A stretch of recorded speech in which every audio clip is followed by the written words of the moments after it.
Noong panahon iyon, sinabi ni Jesus sa mga punong saserdote at matatanda ng bayan, "Pakinggan ninyo ang isa pang talinghaga.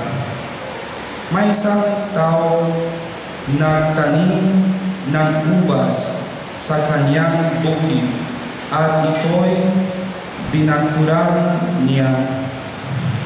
Gumawa siya roon ng pisahan ng ubas at nagtayo ng isang mataas na bantayan. Pagkatapos, kanyang iniwan sa mga kasama ang ubasan at siya'y nagtungo sa ibang lupain. Nang dumating ang panahon ng pitasan, pinapunta ng may-ari ng ubasan ang kanyang mga alipin upang kunin sa mga kasama ang kanyang kaparte. Ngunit sinunggaban ng mga kasama ang mga alipin. Binugbog nila ang isa, pinatay ang ikalawa, at binato naman ang ikatlo. Pinapunta uli ng may-ari ang mas maraming alipin, ngunit gayon din ang ginawa ng mga kasama sa mga ito.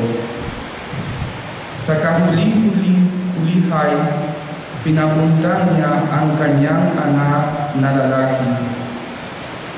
"Igagalang nila ang aking anak," wika niya sa sarili.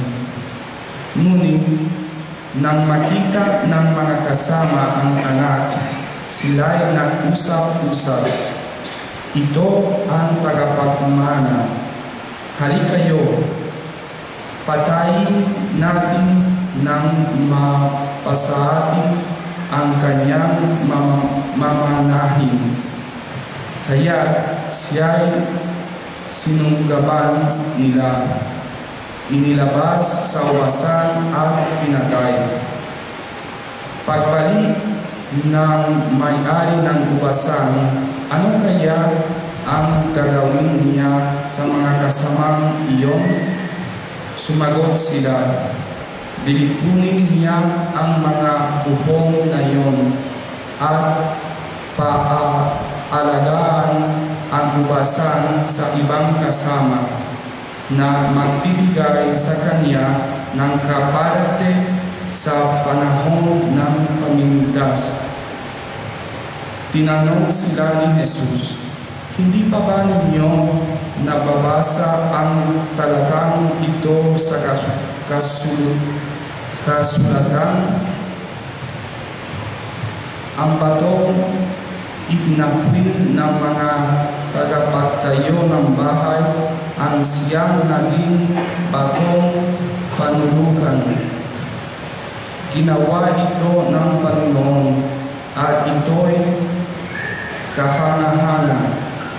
Kaya nga sinasabi ko sa inyo, hindi na kayo ang paghaharian ng Diyos, kundi ang bansang maglilingkod sa Kanya ng tapat." Ang mabuting balita